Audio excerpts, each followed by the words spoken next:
यतिखेर सुनसान छ, सबै सुक्खा सुक्खा छ। केही समय पछाडि अब मकै हरियाली हुन्छ होला। हो यो बिचको एक्लो घर चाहिँ मेरो, यो वाला चाहिँ त्यो ट्याङ्की जस्तोको माथि मेरो घर, ट्याङ्कीको छेउमा एउटा बाजेको घर, छ्याप्पै यो झुप्प घरको मुनि मेरो घर, 2 नम्बरी घर। ऊ पर 1 नम्बरी फेरि अर्को घर छ, यही यो बिचको यो वाला, यो चाहिँ मतान जस्तो पहिलाको भुप्पु। यहाँ भत्केर यो माटो माथिको मान्छेले उठाउनु पर्ने, उठाएन, अब हामीले कहाँ लगेर फाल्ने गाह्रो छ। यहाँदेखि यहाँ तल छेउसम्म यति हो ठुलो खेत भनेको, यतिले जिन्दगी चलाउनु पर्छ। हो त्यहाँनिर घर। मकै यतिको भएछ, अब खन्ने बेला भयो 1 लट जस्तो लाग्यो मलाई। कसले खन्ने हो?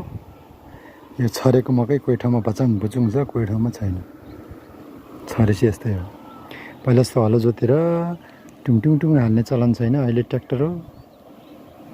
हुलाला घरमा आइपुग्यो, घरको हालत कोही बस्ने भए पो जिन्दगी झुलुलाला हुलुलाला, होइन त? कोही नबस्ने घर यस्तै हो, ट्र्याक्टर यही हो। हेरौँ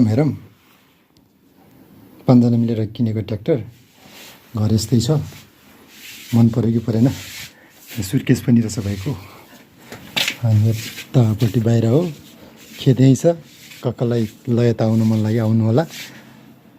यता किचन साइड, यहाँदेखि माथि जाने साइड पनि भित्रबाट छ। यो खोल्नुपर्छ एकछिनमा।